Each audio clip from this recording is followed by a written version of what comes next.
This is KOTV Channel 6 News at 6, working in the spirit of a better Oklahoma. Good evening, I'm Clayton Vaughn. And I'm Karen Carlson. And I would like to welcome Karen, not only to KOTV, but to Tulsa and to Oklahoma, because she comes to us from California. That's right, Clayton, and I'm very, very happy to be here. Looking forward to working with you. I am too. Let's start the news, because there is a late story out of north central Oklahoma. An explosion has rocked the Bartlett Fireworks Factory in Enid, Oklahoma. There were first reports within the past half hour of some people being injured, but late news from Enid is that only one injury has been confirmed. There were also early reports that fires may have broken out in as many as 7 buildings. The Enid Fire Chief, Everett Brewer, says there are also numerous grass fires in the area. The fire chief said there was a big explosion reportedly scattering fire all over the area. There have been some reports of house fires, but none so far has been found. Again, the fireworks factory makes fireworks for aerial displays. It is located in an industrial area in the northern part of Enid. Enid is a community about 80 miles northwest of Oklahoma City. The explosion, of course, is the second of that kind in 2 years here in Oklahoma. Back in June of 1985, almost 2 years exactly to the day, 21 people died and 5 others were hurt at a factory explosion near Hallett. We have a reporter and a camera crew on the way, and we'll expect additional details as they are available, and certainly a summation of today's explosion in Enid on our news tonight at 10. Also in Oklahoma, summer arrived just a few days early. According to the calendar, summer is not supposed to make its appearance until next Sunday, but for the second straight day here in Oklahoma, the mercury is up toward the triple digits, temperatures ranging from 95 to 101 degrees across the state. The National Weather Service says that it's nothing really to get excited about. We are not breaking any record temperatures, but about 20 people today did call the Tulsa Weather Coalition requesting air conditioners. The coalition will loan out air conditioners for the summer to people who are medically at risk. We're not surprised by the calls because of the humidity and the temperature. As soon as the humidity and the temperature increase, or the heat index goes up, then people start thinking about how they're going to survive in their hot houses. Now, if you think you might qualify for a free air conditioner for the summer, you can call the coalition at Helpline. That is 583-HELP. Well, Clayton, weather was almost certainly a factor in the deaths of at least 5 horses in Saturday's cross-country races in KOTV. Temperatures reached over 90 degrees and the humidity reportedly approached 50%. Today, a veterinarian who was supposed to monitor the animals during the race says that her group, the American Endurance Riding Conference, withdrew its support from the races after the organizer began changing the rules. Robin Reynolds has been following this story and joins us now with a report. Robin, what does the race organizer have to say in response to all of these allegations? Well, Karen, race organizer Bill McAnally told me this morning that the horses' deaths are not his fault, but the fault of the riders. He planned to tell us more of his story this afternoon, but after talking with lawyers, he apparently changed his mind. However, word came like this afternoon. A veterinarian from the American Endurance Ride Conference says what happened in KOTV is not the sport of endurance riding. The Endurance Ride Conference is an additional 19,000 metric tons of Oklahoma wheat next month. The Taiwan government announced last week that it would buy 33,000 metric tons of Oklahoma's hard red winter wheat. Now, the announcement is good news for Oklahoma wheat farmers, but this year's crop is bad news. As Wendy Burkeen reports, trouble on the land began last fall with trouble in the skies. It's been one of the worst years on record for Oklahoma farmers. Crops and topsoil washed downstream. Pari-mutuel horse racing at the 1988 Tulsa State Fair is becoming more of a reality every day. Today, a $6.75 million revenue bond issue was approved by the fair board. The bond issue will eventually pay for the construction and improvements for horse racing. The Oklahoma Horse Racing Commission still has to give approval to Expo Square's application for pari-mutuel horse racing before the bonds can be sold. But that application is expected to be submitted to the commission by the end of this month. The people who worked at the Corning glass factory in Muskogee until last week are settling into their first day of unemployment today. The Corning plant, a fixture in Muskogee since 1947, shut its doors for good on Friday. As Miles Saunders reports, the company is trying to help former employees adjust, but some claim that it is too little too late. The former workers at the Corning glass factory spent their first day without work, going back to school. The company is sponsoring a workshop this week featuring job search experts from the East and West Coasts. The purpose to help employees identify skills so they can find new jobs. On the broadcast, Department of Human Services Director Robert Fulton breathing a bit easier tonight. That's because Human Services Commissioner has given up his attempt to oust Fulton. We'll have a report. Plus, an area high school band wants to do its part to celebrate the U.S. Constitution's bicentennial. And later on in the sports report, Bob Stevens reports on a superstar who's noticeably absent from the Wimbledon seeds. Z. Z104.5. Human Services Commissioner John Orr has given up on his attempt to fire the head of the department. Now, in the past, Orr criticized Human Services Director Robert Fulton for his relationship with the legislature. Orr contended that Fulton had problems with the legislature that adversely affected funding for the Department of Human Services. This morning, Orr withdrew his call for a vote of confidence, but he said the action does not mean that he's changed his position. Well, I don't think there are any victors in this sort of business. We're trying to run the DHS, and I guess I'd consider it sort of a vote for continued stability of the agency. How about vote of confidence for you? Well, I think you have to sort of look between the lines to find that, but I suppose in a way that it is there. Governor Henry Bellman also supported Fulton remaining as director. Bellman says that Fulton has done a good job. Well, we've been too warm, actually, here. Certainly too warm for your first weekend in the state. The question is whether it's going to stay, and we know a man, we actually have them right here, who's going to be able to tell us about it. That's right. Jim Giles is up next with the forecast and the latest on some hit-and-run thunderstorms. Turn back the pages of time and join Channel 6 for nearly realistic cowboy action every weekday at 4. That's when your television spins another yarn about Alias Smith and Jones. Every episode fairly trembles with herd spooking action. Try Alias Smith and Jones absolutely free for 10 days, and if you're not completely satisfied, just turn off the set. But with them youngins out of school, we can't be responsible for what might happen. That's Alias Smith and Jones, starting June 22nd on 6. A recent incident just doesn't happen all the time. She was doing a fingernails last week. Yes. And I put one of them on my little finger. This fellow has a real problem. And I spent like... We're talking, okay, no, that's not what she said. However, it kind of fits in. Tell him. You try on her satin lingerie. There's a story behind it. Yeah. The new Newlywed Game. Weeknights at 6:30 on KOTV Channel 6. Well, I'm not used to this heat and humidity yet, and from what I understand, it's a little bit early for most of you, too. Well, Jim Giles joins us now to tell us what's happening now and what else we can expect. Well, welcome, Karen, and by the way, this is summer in Oklahoma. It's already hot, and it's likely Welcome to stay Tulsa. that way right until fall, so get ready for it and keep your suntan lotion handy. Let's talk about some big storms. They've been coming and going within about an hour. Within the past 30 minutes, we've had some reports from Robert Nelson up in Chelsea, one of our weather spotters. Tells me about a quarter of an inch of rain in about 15 or 20 minutes.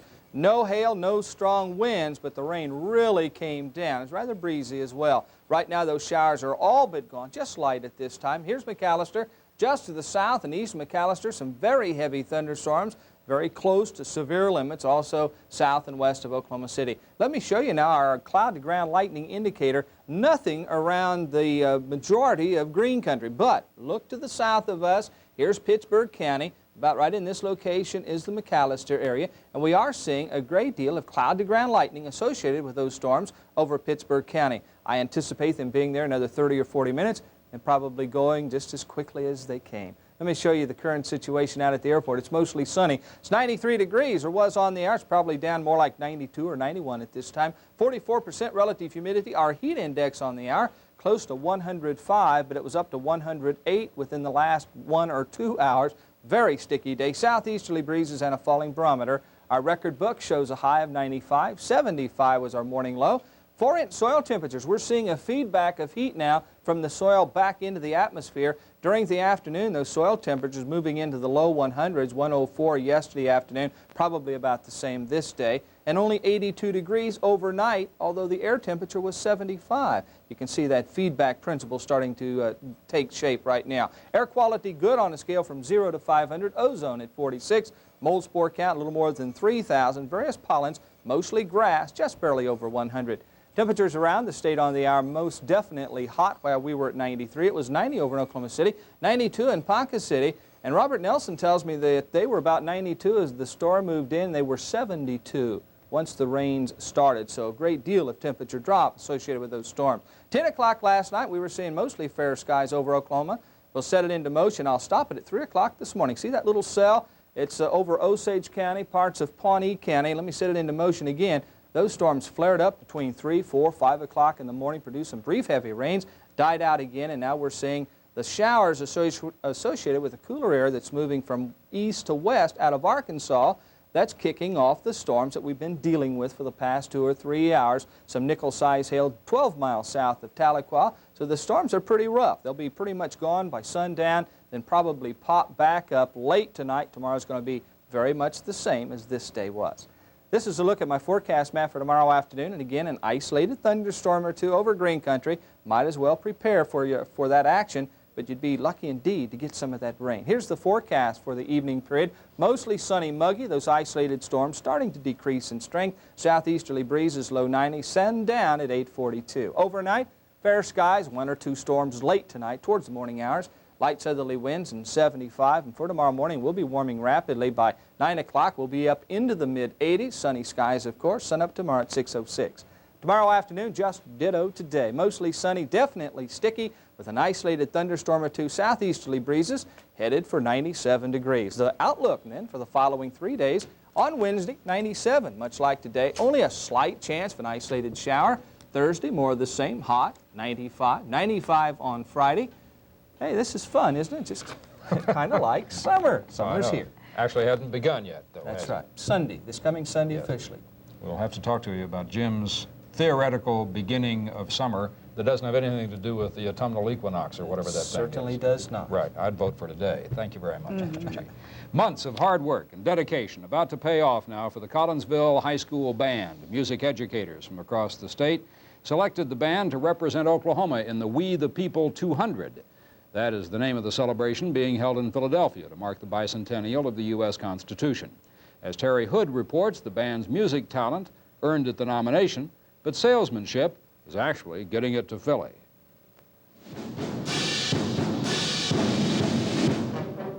To get to Carnegie Hall, it's practice, practice, practice. To get to Philadelphia... Band leaves for Philadelphia on the 30th of June. Wish them a lot of luck. They worked hard for it. Coming up next in sports, ORU is inching a little bit closer to naming a new basketball coach. And Bob Stevens will have that story next, along with a preview of Wimbledon without one of its more colorful attractions.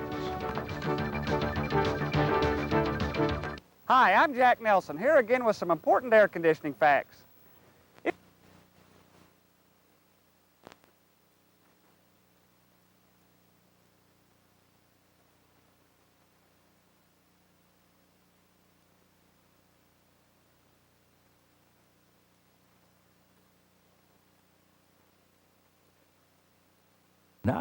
$2.99, you can't go wrong. Golden fried shrimp, fish fillet, and more. It's just right.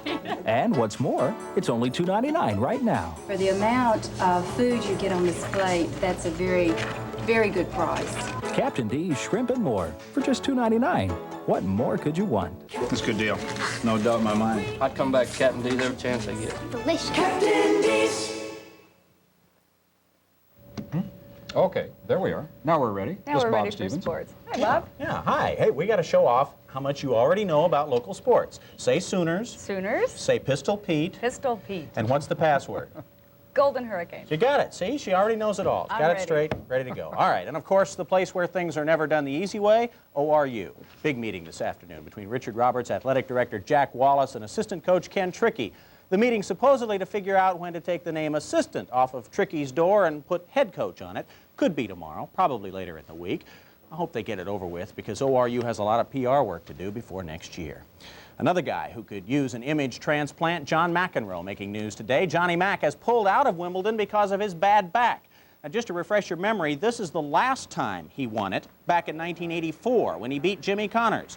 McEnroe's had back troubles ever since. The French Open, or ever since the French Open this year, says if he's not playing 100%, he's not playing. In fact, John McEnroe, the last guy not named Becker to win the Wimbledon men's title. Boris beat Jimmy Connors today, 6-7, 6-3, 6-4, to win the Queen's Court title in London. That's the traditional preview to Wimbledon, so guess who's going to be #1 going into the fabulous fortnight? Herr Becker going for his 3rd Wimbledon championship. Ivan Lendl, although he's #1 in the world, is #2 at Wimbledon. The two Swedes and Jimmy Connors, the highest American, at #7. On the women's side, Martina, then Steffi, then Chrissy, and the two Czechs seeded. Tonight, what the promoters want to call the war on the shore. How about the snore on the shore? Michael Spinks, Jerry Cooney fighting tonight at Atlantic City. Believe it or not, it is not for anybody's heavyweight title. None of the Alphabet Soup organizations thinks this fight's worth watching. Cooney has fought only 5 times in the last 6 years. His only loss was to a guy Spinks beat, Larry Holmes. Neither of these guys has really done anything but take up. Speaks to the nation tonight at 7 o'clock. He'll speak on a variety of issues. The president debriefed congressional leaders today on the Venice summit. Reagan also told them he'll talk tonight about the trouble in the Persian Gulf, arms negotiations, and government efforts to control spending. Also in the news, Reagan's former deputy White House chief of staff must stand trial on perjury charges. A federal appellate court overturned Michael Deaver's attempt to get the case dismissed. Deaver faces charges of lying to a grand jury that investigated his lobbying business for possible ethics violations. And there's no comment tonight from Jim and Tammy Baker on news that they'll be given more time to move their things out of their luxurious home in South Carolina. They were told initially to clear out today. And the nation's first living heart donor left the hospital today. Clinton House says that he is in great condition. The cystic fibrosis victim, House needed new lungs. His heart was apparently healthy. But doctors do believe that heart-lung transplants are more successful. So as soon as both organs became available, Clinton House donated his heart to a Pennsylvania man.